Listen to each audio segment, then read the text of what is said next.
Hola, ¿qué tal? Muchas gracias por permitirnos llegar a ustedes en esta nueva ocasión a través de Así las Cosas, como cada fin de semana con un tema de sumo interés para la colectividad. A partir de la entrada en vigencia de la Ley 155-17 contra el lavado de activos y financiamiento del terrorismo, que sustituye la anterior Ley 72-02 sobre lavado de activos provenientes del tráfico ilícito de drogas y sustancias controladas, se incorpora a nuestro ordenamiento jurídico una serie de innovaciones de particular importancia para ciertos profesionales independientes a quienes esta norma les ha atribuido la consideración de sujetos obligados. Hablamos de abogados, notarios públicos, contadores, empresas de factoraje, fiduciarias, constructoras, dealers, casinos, casas de empeño y comerciantes de metales preciosos, entre otros. Sin embargo, la ley que pretende hacer cumplir las obligaciones destinadas a prevenir, detectar, evaluar y mitigar el riesgo de lavado de activos y financiamiento del terrorismo ha encontrado varias críticas sobre su implementación en nuestro país, pues a consideración de muchos especialistas no solo afectan a los sujetos antes mencionados, sino a la colectividad, a usted, a mí, cuyos derechos económicos se ven limitados con la implementación de esta nueva pieza legal. Hoy en Así las Cosas conversamos junto a profesionales del derecho y la economía las implicaciones jurídicas, económicas y sociales de la Ley 155-17. Acompáñenos.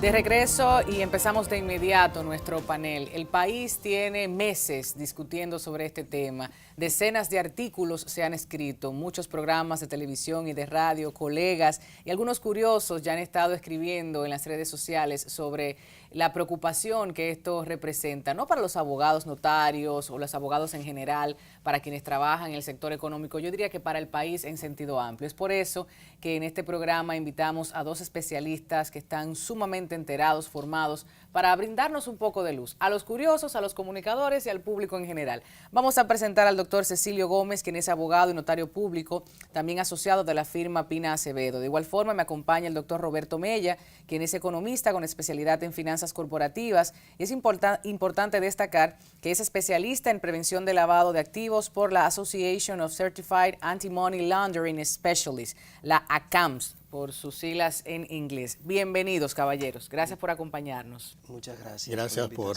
tenernos en su programa. Hay que decir a la gente de qué se habla cuando se menciona lavado de activos, o sea, blanqueamiento de capital. Si esta ley viene a ser una extensión de la anterior o es una completamente nueva, ¿cuáles son los alcances? Empezamos con usted, doctor.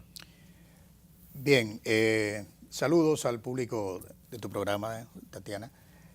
En realidad, la ley 155 del 2017 es una ley que ha venido a reforzar los controles de la prevención del delito, no solamente de lavado de activos, sino del terrorismo, de la trata de personas, de la proliferación de armas de destrucción masiva. Es una ley muy amplia que ya existía de hace ya unos cuantos años, pero que República Dominicana no la había adaptado porque por lo general vivimos de espaldas a lo que está ocurriendo en el resto del mundo. Y es por esto que se necesitaba ya con carácter de urgencia la aprobación de la misma, o es un sentido político que hace que finalmente la tengamos. No, lo que ocurre es que cuando se firman acuerdos internacionales, crean obligaciones para los estados. Y el Estado Dominicano, que ya había firmado creo que en el 2006 el acuerdo sobre para implementar estas normas, no lo había hecho. Entonces parece que le pusieron un plazo perentorio para que tuviera que integrarse, adecuando su legislación a estos principios, a estas normas de carácter internacional para la prevención de estos delitos que hemos mencionado. ¿Qué es lo que ha ocurrido? Que nosotros siempre estamos a la carrera. Como nos quedamos rezagados, tenemos que hacer las cosas a la carrera para evitar sanciones. Por ejemplo, en este caso, para no ser sujeto de créditos, por ejemplo, de determinados organismos internacionales. Entonces, como dejamos las cosas para último, viene el corre-corre para hablar en lenguaje llano y tener que adecuar nuestra legislación a los requerimientos que exigen esos tratados internacionales. ¿Qué ocurre? Que desgraciadamente no nos preparamos para los efectos que esa legislación tendría en una realidad distinta a la que tienen esos países que ya han ido poniéndose al día en el funcionamiento de estas prevenciones. Que a propósito de eso, Roberto, tengo aquí el caso del Grupo de Acción Financiera Internacional, GAFI. Correcto, o sea, hay unas 40 recomendaciones de GAFI en este sentido. Vamos a comentarlas porque una cosa es a nivel internacional y otra la cultura dominicana, exacto, precisamente lo que decía el doctor aquí. Correcto, qué bueno que mencionemos ese Grupo de Acción Financiera. Precisamente a lo que se refiere el doctor son a esos estándares internacionales que son esas 40 recomendaciones. El impacto de que las legislaciones, los programas, las empresas, los sistemas de los países no se adecúen a esos estándares internacionales tiene impactos a nivel internacional, como ya decía el doctor, en crédito, en acceso a cuentas bancarias, bancos corresponsales. Y esa es la razón por la cual los países deben de adecuar sus leyes a esas recomendaciones, que de hecho fueron revisadas en febrero del 2012. Nuestra antigua ley era del año 2002. Entonces, ¿cuál es la premura? ¿Cuál es la urgencia? Ese grupo de acción financiera, a través de grupos regionales, audita a los países, los visita a través de una llamada evaluaciones mutuas y vienen auditores a ver si usted cumple o no con esos estándares. En la medida en que nos alejamos del estándar, vamos cayendo en unas listas públicas internacionales. Panamá estuvo en una llamada lista gris y los efectos que tuvo un país como Panamá, llamado el Hub Comercial de las Américas, se hablaba de que cerca del 80% de los bancos fuera de Panamá, de la banca corresponsal, se había alejado en Panamá en asunto de meses. Y eso era algo que el país no se podía dar el gusto, sobre todo en un país netamente remesador. Dependemos de casi de más de 5.000 millones de dólares de remesas recibimos anualmente, y si no tenemos una banca corresponsal, no hay forma de cómo canalizar esa remesa del resto del mundo a República Dominicana. Entonces, por eso la urgencia, la premura de modificar estas leyes, que no es algo que se sienta el presidente y 2 o 3 senadores a diseñar, no. Claro. Es un tema que involucra una cantidad de técnicos especialistas en la materia para ver cómo cada una de esas recomendaciones se adaptan a las leyes locales, y no solamente a la ley, sino también a las normas sectoriales que tenemos, sector bursátil, bancario, vehículo de motor, abogados, contadores, las cooperativas, los juegos de azar. Cada uno de ellos tiene ahora una norma sectorial y un supervisor también que revisa si esas normas se están cumpliendo adecuadamente y si no, provocando una serie de sanciones que son bastante fuertes. Hablamos de sanciones hasta de 10 millones de pesos. Sí, vamos a hablar de eso, que a propósito leo textualmente: los países deben tipificar el lavado de activos en base a la Convención de Viena y la Convención de Palermo. Los países deben aplicar el delito de lavado de activos a todos los delitos graves con la finalidad de incluir la mayor gama posible de delitos determinantes. Esto con relación a la discusión internacional. Y a propósito de los sectores que me han comentado, no todos tienen su reglamento. Y esto es importante decirlo. ¿Qué va a pasar? ¿Se van al reglamento entonces que ha aprobado el Congreso de la República Dominicana, o cómo se haría para la práctica, para la implementación de esta ley? Bueno, la facultad reglamentaria en la República Dominicana la tiene el Poder Ejecutivo, el presidente de la República concretamente. El Congreso dicta las leyes, dicta las normas, pero entonces es el Poder Ejecutivo el responsable de reglamentar la aplicación, cómo se va a poner en práctica esa norma dictada por el Congreso Nacional. ¿Qué ha ocurrido en este caso?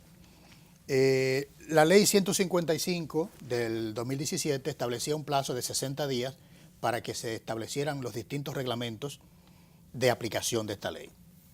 Pasó ese plazo, pasó ese periodo, y posteriormente fue cuando fueron dictados varios reglamentos, el reglamento 407 y el 408, cada uno con disposiciones encaminadas a orientar a cada sector involucrado, a cada uno de los sujetos obligados, como dice la ley, para que dé cumplimiento a esa norma. ¿Qué ha ocurrido? Que la ley entró en vigencia, pero no había ninguna reglamentación. Entonces estábamos todos en el aire. ¿Cómo se va a implementar? ¿Cómo se va a poner en práctica esta norma. Y los sectores, en este caso los operadores jurídicos, por ejemplo, abogados, notarios, y otros sectores que como las cooperativas, los agentes inmobiliarios, no estaban especificados en la ley 7202, de repente nos hemos encontrado con que tenemos una serie de obligaciones, enormes obligaciones que cumplir, y no estábamos preparados, porque nos tomó por sorpresa esta norma. No estamos preparados ni estructural y muchos de ellos ni económicamente para poner en vigencia las obligaciones y los mecanismos que se exigen para que cada uno de estos sujetos obligados sean los encargados de prevenir la comisión del delito de lavado de activos en todas las manifestaciones que esta ley establece. Hay un aspecto que no quiero dejar de mencionar antes de irnos a profundidad con la ley, qué dice, dónde abarca, y las sanciones que son importantes también. El aspecto político. He escuchado muchas discusiones y me quiero unir a las mismas porque yo tengo mi parecer y me gustaría escuchar su opinión al respecto con relación a si perseguir o no a un opositor empresarial, político, si esto también vendría a ser un arma de doble filo, una herramienta a la medida en caso de que se quiera perjudicar a alguien o a un grupo de personas. ¿Pudiera verse desde esta perspectiva o no? Bueno, yo Dígalo. particularmente quiero pensar que no. Dígalo. Pero miren que parte de los delitos precedentes que incluye la ley es la corrupción y el enriquecimiento ilícito. O sea que miren que el propio poder político ha creado un arma de doble filo que puede afectarlo a ellos también en caso de tema de persecución del delito. Yo lo que creo es que leyes como esta no le dan poder al sector público, le dan un poder al sector privado en los llamados sujetos obligados. Porque mira ahora que yo designo una serie de actividades que te dicen, usted tiene una responsabilidad de montar un sistema de prevención del lavado de activos, tiene que conocer al cliente, tiene que saber cuál es la procedencia de los fondos de ese cliente y si hay algo sospechoso en el proceso tiene que reportarlo a una unidad especializada llamada unidad de análisis financiero y potencialmente rechazar inclusive las operaciones.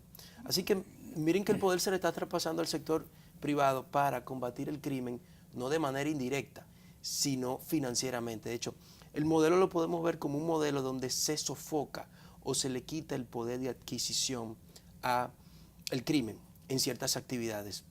Y en teoría, bueno, tendríamos criminales con mucho dinero que cuando vayan a comprar un apartamento o una casa, como no tienen cómo sustentar eso, no van a poder hacerlo. O comprar un vehículo. Claramente, la ley tiene que combatir, y el aspecto cultural, tiene que combatir con un aspecto cultural de doble moral que tenemos cultural e involuntariamente. Y es que en los miles de personas con las que yo he estado en contacto en los temas de capacitaciones, congresos, todos opinan a través de encuestas que están en contra de cada uno de los delitos precedentes. Pero sin embargo, todo el mundo rechaza el crimen, pero nadie rechaza el dinero del crimen. Entonces, lo que hace la ley precisamente es criminalizar no a los pocos que cometen el crimen, sino a los muchos que se lucran de ese crimen luego de ser cometido. Entonces, prácticamente de eso se trata la ley. Ahora lo que se señala no es solamente al corrupto, se señala también al corruptor, se señala al que maneja posteriormente el dinero de la corrupción, no se señala al que vende la droga, se señala a quien lo administra, a quien lo posee, a quien lo transporta, a quien lo asesora. Entonces, la idea es precisamente generar un régimen de consecuencias sobre algo que si lo pensamos era en todo momento lógico. Sí. Es tan ladrón el que se lo roba como aquel que lo administra o lo posee. Que a propósito de lógico, me quedo pensando en lo que dices de la normalización. O sea, dijiste una idea, bueno, pero yo creo que la gente sí lo rechaza, pero está normalizada la corrupción. Sí. Eso, y aquí la gente dice, dame lo mío, yo me busco lo mío, si me encuentro una funda negra con 10 millones no me importa. O sea, El gran problema es aspecto cuando se lo cultural. roba y no me lo trae. ¿Okay? Mientras es corrupto y Hay que no lo ser tengo, sinceros aquí, es un problema. Hay un problema con el Pero dominicano. cuando se lo roba y yo lo tengo, pues entonces ya no es corrupción. Bueno, ya el corrupto se lo robó, ¿qué vamos a hacer con el dinero? Claro. Hay que hacer algo con ese dinero. Entonces, la ley precisamente lo que entra es en un contexto penal, pero también preventivo, Claro. para evitar eso. El aspecto Aquí político, vendría, en esa línea del doctor Mella, es importante, por ejemplo, para el caso de los notarios, que instrumentan las declaraciones juradas que deben presentar ciertos políticos, ciertos funcionarios. No solamente deben presentar esa declaración jurada. Si usted me dice a mí como notario que yo tengo estos bienes, yo tengo que hacer la debida diligencia, conforme a esta ley, para indagar el origen de esos bienes que tú me estás declarando. Como funcionario que vas a entrar a desempeñar la función o como funcionario que acabas de salir del desempeño de una función pública de las establecidas en la ley de este tipo de funcionarios. Claro. Es decir, que es una manera interesantísima de transparentar el origen de tu fortuna, pero también de que quien vaya a beneficiarse de esos bienes posteriormente también tenga que rendir cuentas y tú indagar el origen de esos bienes para determinar si son lícitos o no, porque creemos que solamente es combatir el narcotráfico o la trata de personas. Correcto. O los aspectos migratorios, la trata de blancas. No. Es combatir de manera real la corrupción, ya sea que tú tengas una función pública. Pública aquí, y privada, gracias. Pública, exactamente, en el país o en el extranjero. Porque a lo mejor tú te enriqueciste mediante una función diplomática. Claro. Entonces tienes que demostrarme el origen de esos fondos que tú me estás declarando y yo como notario tengo la obligación, si entiendo que hay una operación sospechosa en esto, dar la información correspondiente a la unidad de análisis financiero para que ellos profundicen en su investigación para determinar el origen o no, lícito o no, de esos fondos. Usted decía algo importante con relación a crimen y código penal que sería bueno rescatar y compartir ahora en público con la audiencia. Sí, porque como instrumento de posible daño a un opositor, por eso lo relaciono. A un opositor no solamente político, también empresarial. Claro. O de cualquier otra naturaleza. ¿Por qué? Porque el espectro de delitos precedentes que establece esta ley es tan amplio que situaciones que para nosotros ilógicas como la estafa caen dentro de los hechos que pudieran eventualmente ser sancionados con las disposiciones que establece esta ley penalmente hablando. Si tú quieres perjudicar a una persona, y no me refiero solamente a estafa contra el Estado, que también está tipificada aquí. La estafa, el robo agravado, son situaciones que están previstas aquí. Entonces, ¿qué pudiera ocurrir? Tú tienes una querella, tienes una confrontación con un competidor o con un opositor político. Pero resulta que el hecho que tipifica esta querella no es de tal magnitud que requiera, por ejemplo, una sanción de 20 años de prisión. ¿Qué tú haces? Buscas la manera, buscas el mecanismo de incluir uno de estos elementos, uno de estos delitos precedentes que establece esta ley y ya una infracción que pudo haber sido sancionada con 3 años, por ejemplo, de prisión, ya tiene una sanción de 20 años. La vida prácticamente. ¿Qué es lo que ha ocurrido en muchos casos cuando se ha utilizado de manera indebida un artículo del Código Penal que es el que sanciona la llamada asociación de malhechores? El hecho de que tú cometas un delito con una persona no significa que haya una real asociación de malhechores, porque esto implicaría que tú has constituido una organización para cometer delitos.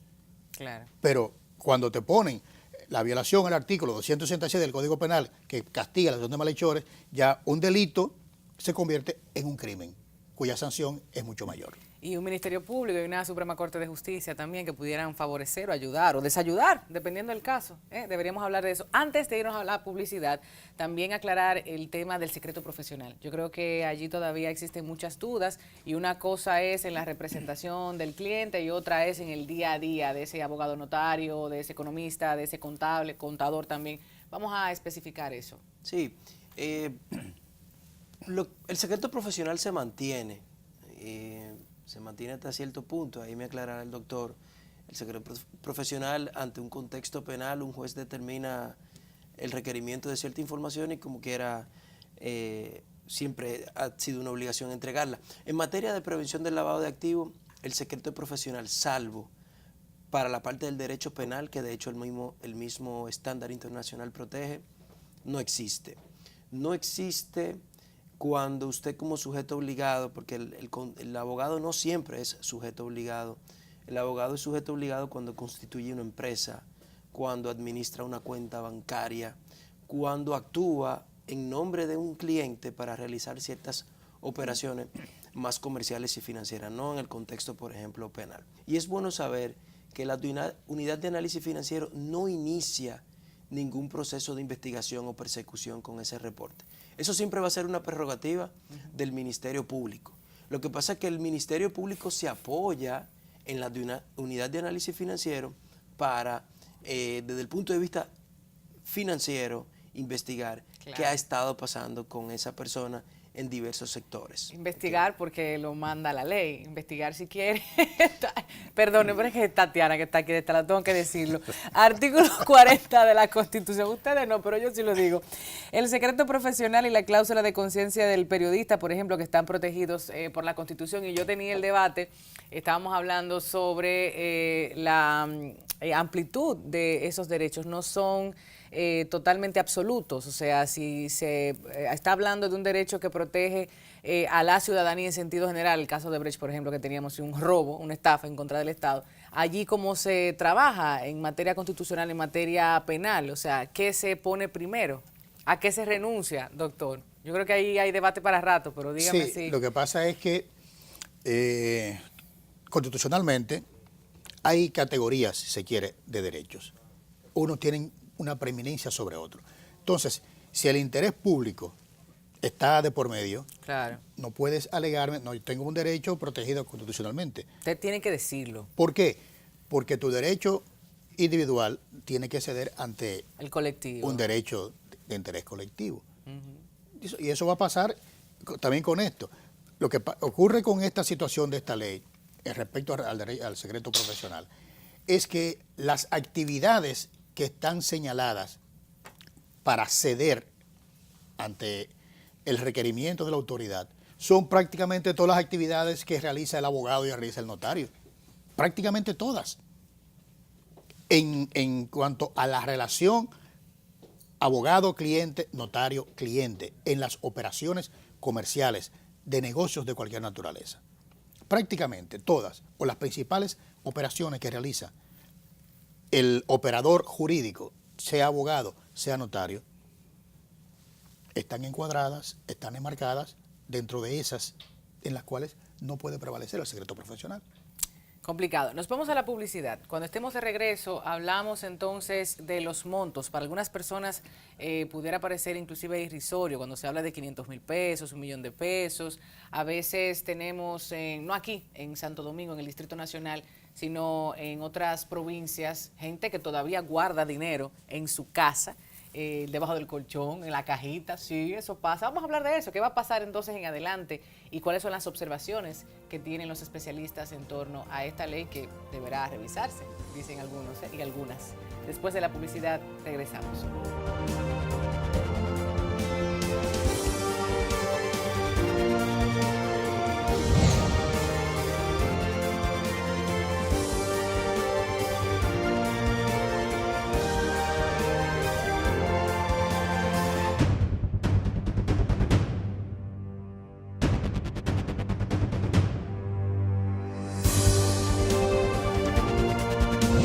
Conversemos con la mujer especialista en este espacio. Qué bueno tener nuevamente a la licenciada Paola Clisante.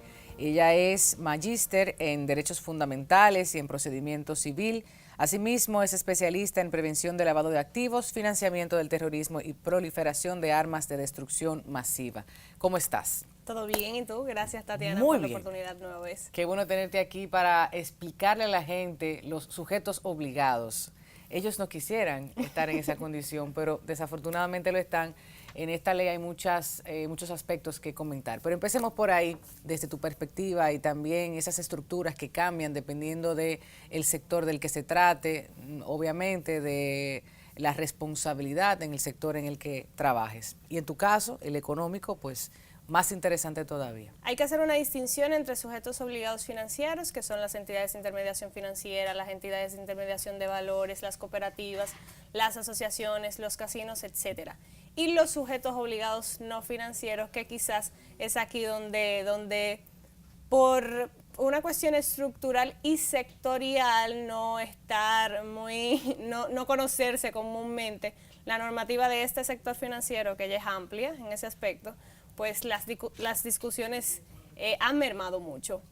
Los sujetos obligados no financieros son los abogados, los contadores, los notarios públicos, las empresas de factoraje, los joyeros, los casinos, las constructoras, las fiduciarias. Ahora bien, hay que distinguir también en el aspecto documental y en el aspecto de monitoreo que tú como sujeto obligado tienes.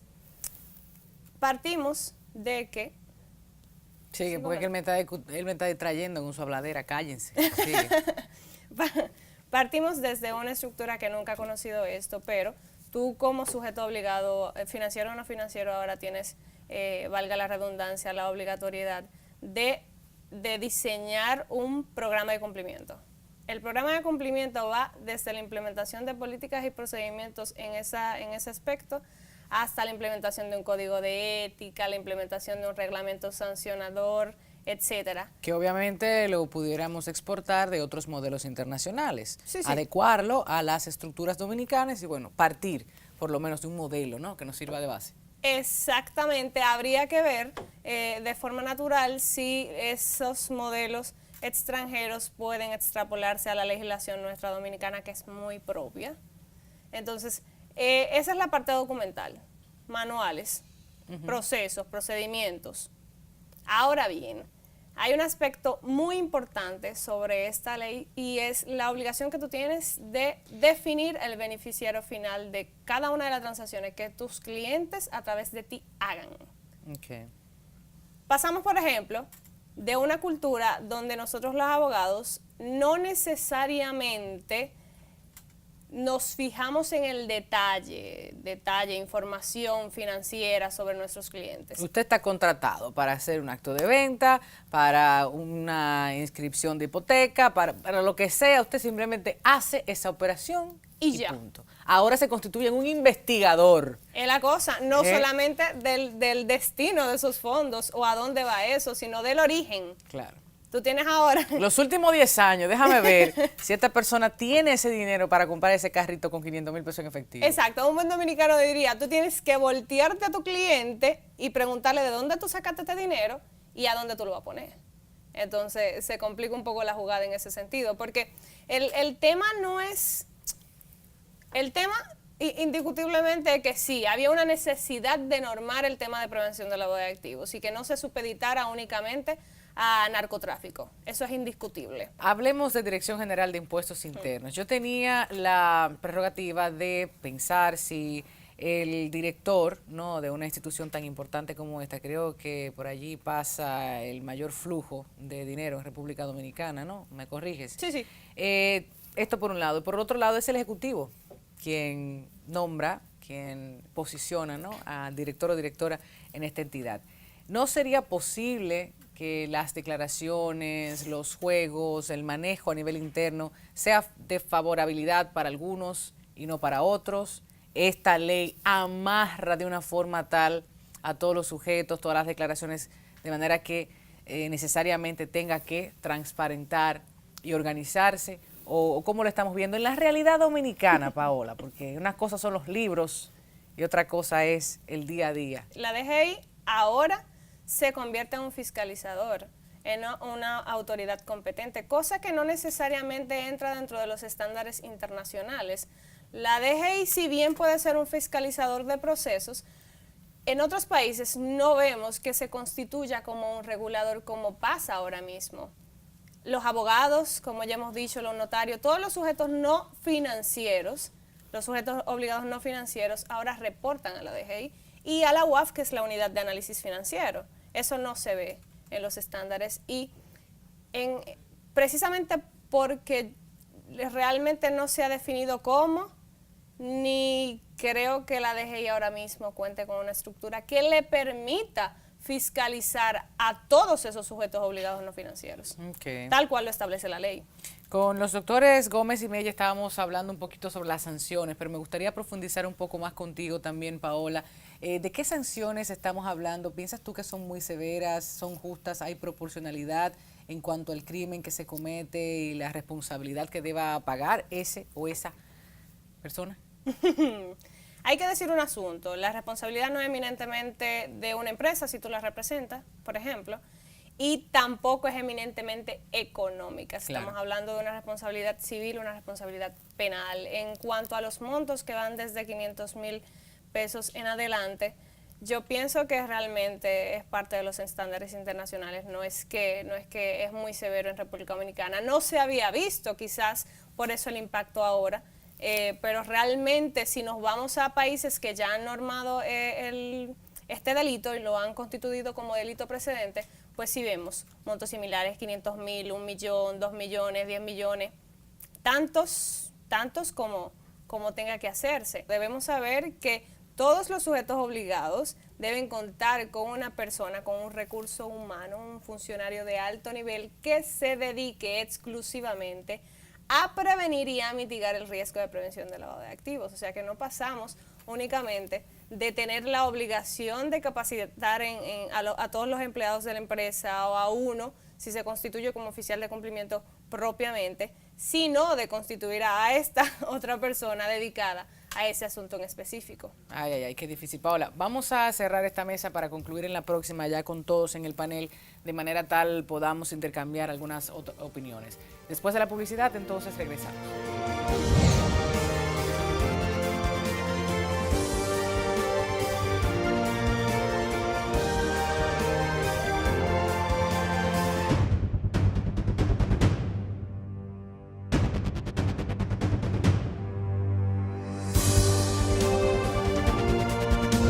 Y aquí estamos, todos y todas, para concluir y para unir algunas opiniones. Yo creo que en algunos aspectos ella está de acuerdo con otras opiniones que se han emitido en otros medios de comunicación de los colegas. Roberto Mella, Paola Clisante está conmigo y Cecilio Gómez. Vamos a hablar de esos aspectos en los cuales ustedes entienden que República Dominicana debe trabajar a nivel legislativo para quizás hacer una revisión, y también los sectores, todos ellos, para que esto camine. Empiezo contigo. Perfecto. Pues, mira, como te comentaba justo ahora, yo creo que desde el punto de vista normativo, bajo el enfoque de prevención y de los sujetos obligados, todos ya tienen una norma que los regula y le dice el cómo. Claramente, hay correcciones que hacer, hay una curva de aprendizaje que hay que recorrer, y en el camino habrán elementos que tendrán que ser corregidos. Observaciones, doctor Gómez. Hay que hacer ahora el proceso de adecuación y adaptación de esa norma a nuestra realidad. Sí. Por ejemplo, en el caso de los operadores jurídicos, llámese abogados, llámese notarios, se les ha equiparado en esa norma a los sectores financieros. Si tú buscas los requerimientos, las exigencias para un abogado, para un notario, no difieren mucho de las exigencias para un banco, para una bolsa de valores. ¿Por qué? Porque se ha metido, como decimos, a todo el mundo en el mismo saco, con las mismas características y las mismas exigencias. Sin embargo, mientras los bancos tienen estructuras y mecanismos que les pueden facilitar el cumplimiento de cada una de esas obligaciones puestas a su cargo, con los abogados y con los notarios no puede pasar lo mismo, porque la estructura de una oficina de abogados, la estructura de una oficina de un notario, dista mucho de la de un banco. Por supuesto. Y las posibilidades económicas para una oficina de abogados, por muy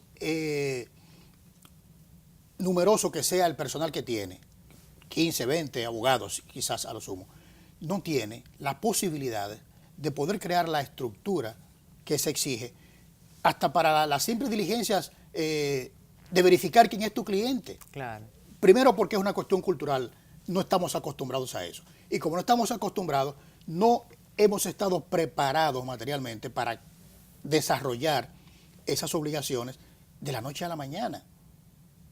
Por eso decía que esta ley debió contener una vacatio legis, que se llama, es decir, un periodo de puesta en vigencia, de exigibilidad de la ley, y no que de repente tú tengas en un periodo de 3, 4 meses que adecuarte a cumplir con una serie de formalidades y requisitos para los cuales no estás ni estructural, ni económica, ni culturalmente preparados. Ya el reglamento, el 408, ha ido adecuando un poquito eso, que era la obligación de tú tener que controlar el efectivo de tu cliente. Forma de pago La también, forma de pago y que- ese tipo de cosas.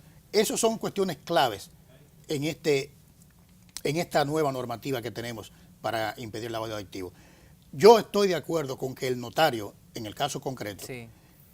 como un guardián de la legalidad que es, aunque nosotros no tengamos esa conciencia ni esa cultura, debe contribuir, debe coadyuvar a que República Dominicana disminuya esos estándares que tenemos señalados a nivel internacional de la facilidad para el narcotráfico como puente o como consumidor en menor medida, para facilitar la corrupción, Claro. que hablamos hace un momentito, pero tengo la preocupación, insisto, en que el amplio rango que contiene esta ley de los delitos precedentes pueda ser una, como decía el señor Campos de Moya, pueda ser una verdadera caza de brujas para perseguir adversarios comerciales, industriales, políticos o de cualquier otra naturaleza. ¿Cuántas voces no hemos escuchado gritar al cielo que la formalidad se los come, los destruye, los desaparece? Los Desafortunadamente es así, hay Los que quiebran. decirlo, es la realidad del mercado dominicano. ¿Y cómo ves tú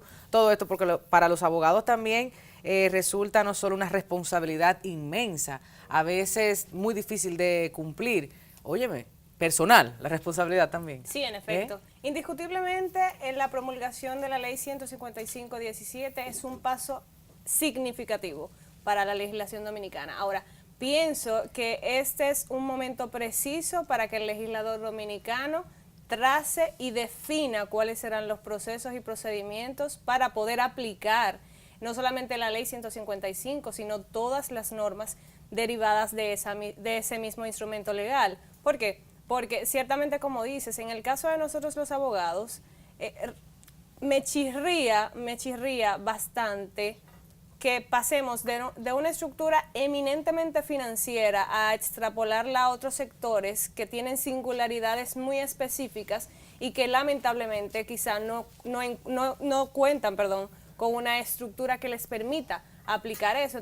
Entonces ¿qué va a pasar? Nos vamos a quedar en documentar legislativamente y en ese sentido sí República Dominicana se encuentra en los estándares internacionales, pero cuando regrese el Gafilat a fiscalizar la aplicación de la normativa, ¿qué va a pasar? No vamos a dar pie con bola, como dice el buen dominicano. Sin embargo, esto también debe ser visto a propósito de la ley y lo que ocurre en República Dominicana con los nacionales haitianos, nacionales venezolanos, nacionales de otros países que han estado ingresando en nuestro territorio y permanecen, y bueno, las chicas, los hombres también, menores de edad, temas que hemos debatido ampliamente, pero a la luz de esta ley, ¿cómo ven ustedes este sector en particular, doctor? Yo creo que es muy importante que esta ley no se quede dando vueltas alrededor del narcotráfico, como que es la única actividad que puede generar ingresos de manera ilegal. Correcto. República Dominicana, que es un país que recibe gran cantidad de migración, necesitaba que se le pusiera coto a eso. ¿Por qué? Porque ese es un negocio redondo para mucha gente. La trata de migrantes, no solamente haitianos, tú acabas de señalar a los venezolanos, los colombianos, Claro. Europeos de muchas nacionalidades, sobre todo europeos que andan huyendo de persecuciones en sus países. Entonces aquí encuentran un territorio fértil para esconderse. Entonces, esos no llegan porque sí, llegan porque hay una estructura mafiosa que se lucra, claro. en el país que se lucra de eso, pero su dinero pasa como un dinero sin problema alguno.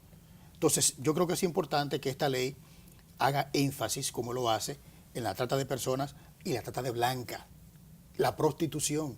República Dominicana es un país que exporta mucha prostitución a Europa, a Argentina y otros países sudamericanos. Claro. Entonces, es importante que esta ley, insisto, englobe estas prácticas mafiosas dentro de ese contexto de los delitos precedentes para Claro. que por fin nuestra imagen hacia el exterior empiece a limpiarse un poco. ¿Cuál fue la percepción? ¿Te dijeron en ese sentido los participantes en esos talleres de formación, más de 3.000 empresas habías comentado, con relación a la preocupación de la explotación sexual y comercial de nuestras mujeres, de nuestros niños y niñas o de esas migraciones que tenemos de varias nacionalidades? ¿Es una preocupación realmente o estamos viendo droga? En el caso de la inmigración ilegal, mira que las personas que sufren las consecuencias son a quienes atrapan transportando a este caso a los inmigrantes. Sin embargo, nunca se persigue a la persona que se lucra de la actividad.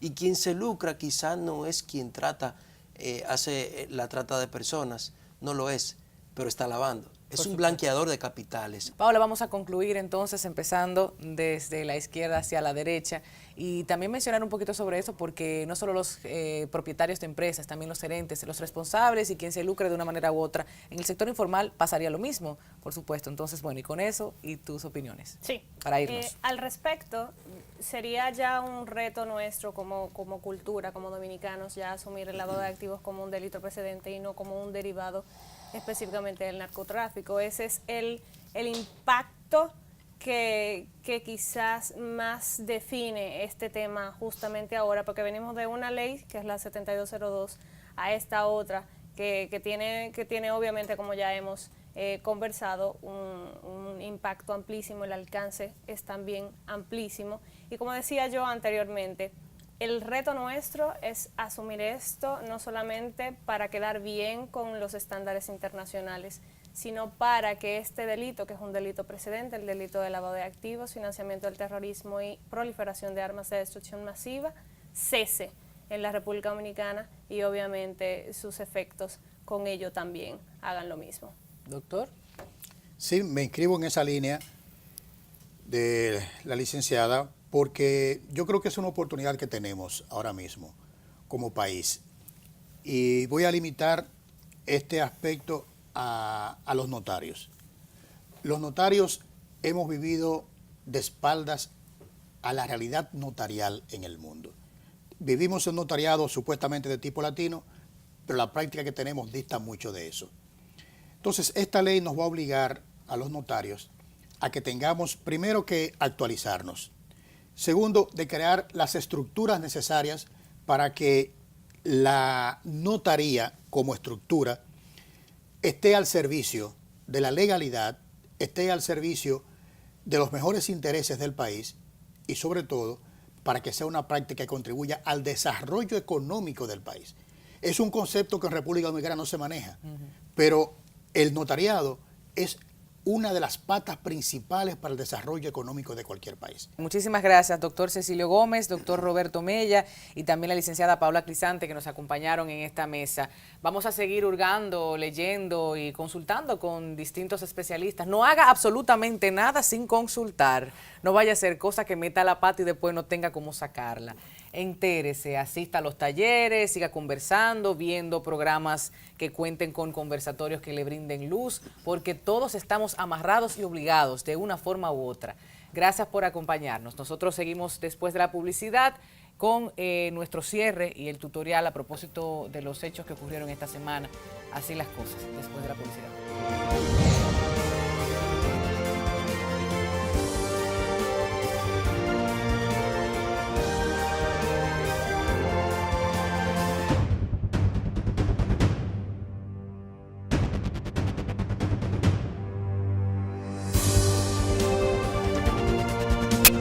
De regreso, agradeciendo nuevamente a nuestros invitados e invitadas por esta plática tan necesaria. Ahora nos toca despedirnos sin antes comentar algunas informaciones importantísimas con relación a este fin de semana, a la próxima semana y a lo que ha ocurrido en República Dominicana. Pues una delegación del Partido Revolucionario Moderno, del PRM, entregó al presidente de la Junta Central Electoral el padrón electoral de registro de militantes y dirigentes de ese partido en capacidad de participar en la escogencia de sus candidatos.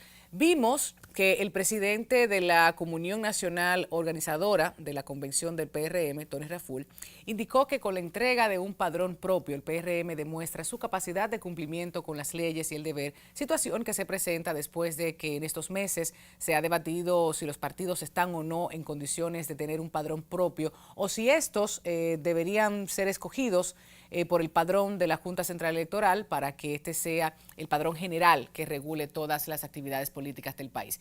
Destacamos que dicho partido irá a Convención Nacional mañana domingo con 1.870.317 boletas que serán divididas en áreas nacionales, municipales y distritales y zonales.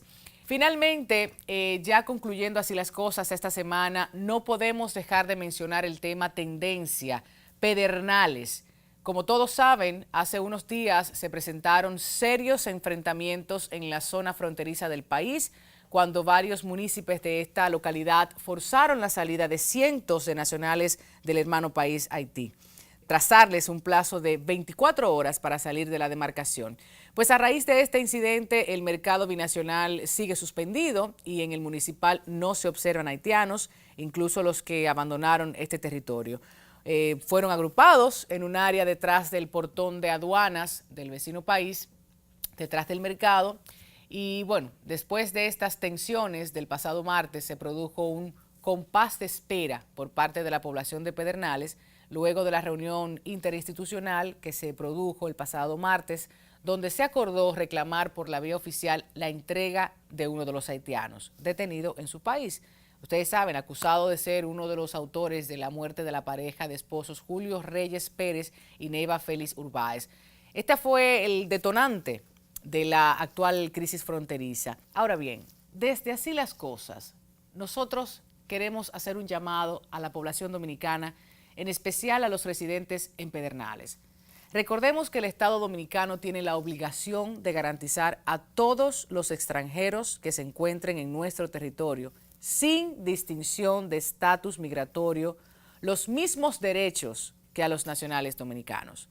Evitemos ser víctimas de los excesos, por favor, de las violaciones a los derechos humanos y, yendo un poco más lejos, hagamos un contraste reflexivo sobre la situación que atraviesa la diáspora dominicana, pues en otros escenarios, como es el caso de España, donde recientemente la dominicana Ana Julia Quesada confesó a las fuerzas de seguridad españolas que fue ella quien dio muerte al niño de 8 años, Gabriel Cruz, que había desaparecido el 27 de febrero en una localidad del sureste de España y bueno, había participado en la supuesta búsqueda de este niño. También estamos siendo cuestionados, juzgados, rechazados, dando paso al racismo, a la xenofobia en toda su expresión. Inclusive su madre hizo un llamado a no expandir ese odio y nosotros queremos nuevamente emular esas almas, a esas ciudadanas que saben que la responsabilidad es individual de quien comete el hecho, no de la colectividad, no de un grupo cultural. A propósito de que el próximo 21 de marzo conmemoramos el Día Internacional contra la No Discriminación Racial, hacemos extensiva la invitación de varios colegas para asistir al encuentro ciudadano por una República Dominicana libre de racismo. Dicha actividad tendrá lugar en el Parque Duarte de la Ciudad Colonial a partir de las 5:30 de la tarde. Por supuesto, estaremos por allá para ese abrazo solidario y para decir, nosotros somos más las dominicanas que queremos un país libre de violencia, de racismo, de xenofobia, porque al final somos eso, seres humanos. Será entonces hasta la próxima semana cuando volvamos a encontrarnos a través de Así las Cosas. Recuerde que este programa y los demás que hemos estado emitiendo se encuentran disponibles en el canal de YouTube Comunicación Integral Dominicana. De igual forma en las redes sociales, Así las Cosas, pueden encontrarnos. Hasta la próxima.